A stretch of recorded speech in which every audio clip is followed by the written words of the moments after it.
எதுக்கு இவ்வளவு பதட்டப்படுற? முதல்ல வர்ஷினி கல்யாணம்னு கேட்டதும் எனக்கு அப்படித்தான் இருந்துச்சு. அவளை நான் குழந்தைன்னு நினைச்சுக்கிட்டு இருந்தேன். அப்புறமா தான் தெரியுது அவளுக்கு கல்யாண வயசு வந்துருச்சுன்னு. உன் பொண்ணு மாஸ்டர் டிகிரி படிச்சிட்டு இருக்காமா.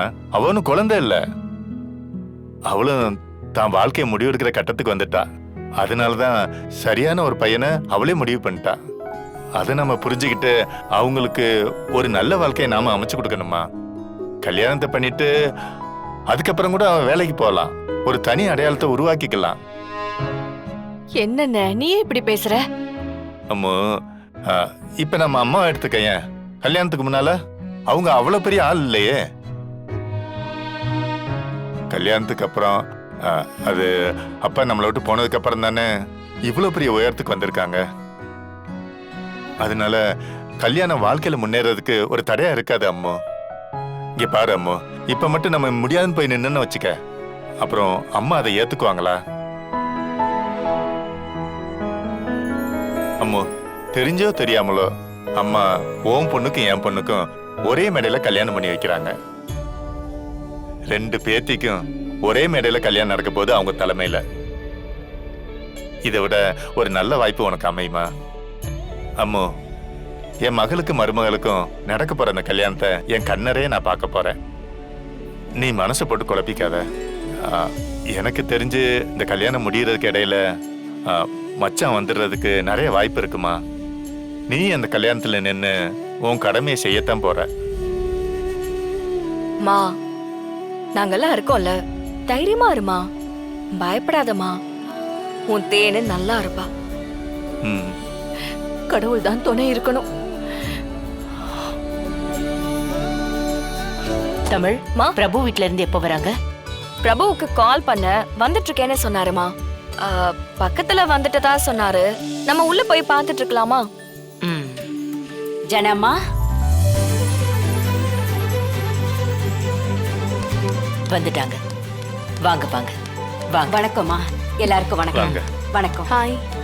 சாரி மேம், கொஞ்சம் லேட் ஆயிடுச்சு. பரவாயில்லப்பா. மாப்பிள்ள சார், காலையில இருந்து சாயங்காலம் வரைக்கும் நாங்க இங்கதான் இருப்போம். அவ்வளவு சீக்கிரமா யாரும் இங்க புடவை எடுத்துருவாங்களா என்ன? போயிட மாட்டாங்க. நீங்க வந்து லேட்டா வந்து ஜாயின் பண்ணல ஒரு பிரச்சனை கிடையாது எங்களுக்கு. அம்மா, எங்க இன்னொரு மாப்பிள்ளைய காணோம்? மேம், இந்த வந்துட்டால சுப்பிரமணியம் ஒரு ஜெய் சாரு. ஏய் ஜெய் சார், வணக்கம். வணக்கம் மேடம். வணக்கம். வினோத், அப்பா அம்மா எல்லாம் வரலையா? இல்ல, பசங்களை ஸ்கூலுக்கு கூட்டிட்டு போயிருக்காங்க. இவங்க என்னோட வைஃப். வணக்கம்மா. வணக்கம்மா. மேம், இன்னைக்கு மீட்டிங் எல்லாத்தையும் போஸ்ட்போன் பண்ணி நாளைக்கு தள்ளி வச்சிருக்கேன். உங்களுக்கு ஓகே தானே மேம்? வினோத், உங்க கடமை உணர்ச்சிக்கு அளவே இல்லையா? கல்யாணம் உங்க தம்பிக்கு தான். முதல்ல அதை பாருங்க, ஆபீஸ்ல அப்புறம் பாத்துக்கலாம். இல்ல சார், கல்யாண வேலை எவ்வளவு முக்கியமோ அதே மாதிரி கம்பெனி வேலையும் ரொம்ப முக்கியம் இல்ல சார். நம்மள நம்பி தானே மற்ற எம்ப்ளாயிஸ்லாம் இருக்காங்க. வினோத், நீங்க இப்போ பிஏ மட்டும் இல்ல, எங்க வீட்டு சம்பந்தி வேற. கல்யாண வேலையை மட்டும் பாருங்க, ஆபீஸ் வேலை தானா நடக்கும். நான் அதெல்லாம் ஏற்கனவே சொல்லி வச்சிட்டேன். சரி, வாங்க எல்லாரும் உள்ள போலாம். வாங்க வாங்க. நீ கட்டிக்க போற பொண்ணுக்கு கூட இப்பவே செலக்ட் பண்ணி வை, அது ஒண்ணும் தப்பு இல்ல. அத்தை, ஏற்கனவே அவன் நொந்து போய் நிக்கிறான். நீங்க எரியிற நெருப்புல எண்ணெய் ஊத்துற மாதிரி தேவையில்லாம என்னென்னமோ பேசி அவன் மனசை கலைச்சிட்டு இருக்கீங்க.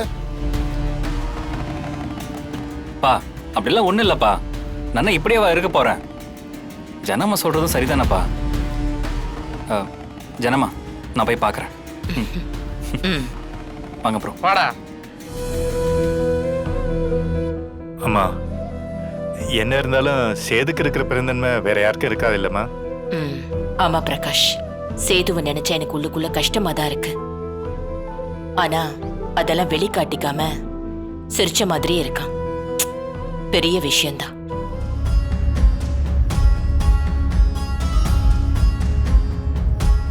டேய் சேது, என் கூட வா. எங்கத்தா? நீ வா சொல்றேன், வா வா.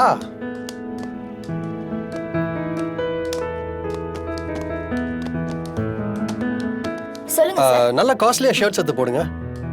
அதான் என்கிட்ட நிறைய ஷர்ட்ஸ் இருக்கு. டேய் பாருடா. இது பாரு, நல்லா இருக்கா? நல்லா இருக்கு. அந்த எல்லோ கொடுங்க. ஹேய் வாவ், ஹேய் எல்லோ சூப்பரா இருக்குடா. அது கொடுங்க. இது போதும், இது ஓகே தான். என்னடா ஒயிட் ஷர்ட் எடுக்கிற? எப்ப பாரு செக் ஸ்ட்ரைப்ஸ் அப்படிதானே போட்டுட்டு இருக்க. சாலிட் கலர்ஸ் எடுறா, பிரைட் கலர்ஸ் எடு, அப்பதான் ரிச்சா நல்லா இருக்கும். ம். கொடுங்க, அந்த எல்லோ ப்ளூ எல்லாம் கொடுங்க. வர்ஷினி இங்க வாமா. இதோ இந்த saree எப்படி இருக்குன்னு பாருமா. நல்லா இருக்காத்த. நல்லா இருக்குல்ல? உனக்கு ரொம்ப எடுப்பா இருக்குமா உன் நேரத்துக்கு? சம்மந்தி, அவளுக்கு இந்த கலர்லாம் பிடிக்காது. அப்படியே சம்மந்தி? மருமகளுக்கு எது பிடிக்கும் எது பிடிக்காதுன்னு எனக்கு தெரியாதுல்ல சம்மந்தி, அதான். வர்ஷினி, உனக்கு பிடிச்ச மாதிரியே நான் வேற எடுத்து தரேன். நீ தயங்காம சொல்லு, நான் வருத்தப்பட மாட்டேன், சரியா? அம்மா, என்னம்மா நீ? அவங்க ஏதோ ஃபீல் பண்ணி ஒரு புடவை எடுக்கிறாங்க. அந்த கலர் பிடிக்காதுன்னு நீ அவங்க கிட்ட சொல்லி ஆகணுமா? சொல்லணும் வருஷம். இல்லனா உனக்கு பிடிக்காத ஒரு விஷயத்த நீ அட்ஜஸ்ட் பண்ணி போகணும்னு காலத்துக்கு ஒவ்வொரு விஷயத்துக்கும் அட்ஜஸ்ட் பண்ணி போற மாதிரி ஆயிடும். பாவம்மா, நமக்கு பிடிச்சவங்களுக்காக ஒரு சில விஷயத்துல அட்ஜஸ்ட் பண்ணி போறதுல தப்பே இல்ல. ஆமா, பேசுறது நீதானா அடி? தக்காளி சட்னிக்கு பதிலா தேங்காய் சட்னி வச்சா ஒரு நாள் அட்ஜஸ்ட் பண்ணி சாப்பிட மாட்டேன். இப்ப புடவை கலருக்கே அட்ஜஸ்ட் பண்ணிக்கிறேங்கிற. பொழைச்சுக்குவ. ஜனமா, வர்ஷினி ஃபுல் ஃபார்ம்ல இருக்கா. நல்ல விஷயம் தானே தமிழ். எப்படியோ போற இடத்துல எந்த கெட்ட பேரும் வாங்காம சந்தோஷமா வாழ்ந்தாலே போதும்.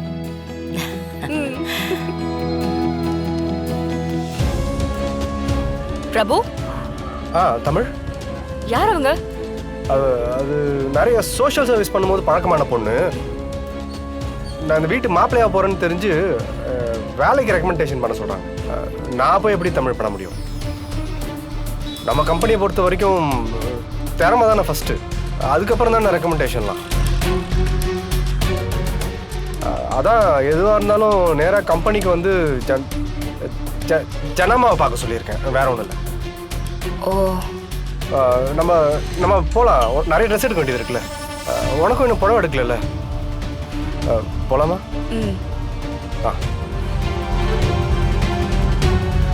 இவ வேலை கேட்டு வந்த பொண்ணு மாதிரி தெரியலையே. அவ எதுக்கு அழணும்? அவ முகத்துல வேற என்னமோ இருக்கு. என்னவா இருக்கும்? ஏதாவது பிரச்சனையா? எனக்கு என்னமோ பிரபுவோட கேரக்டர்ல கொஞ்சம் டவுட் இருக்கே.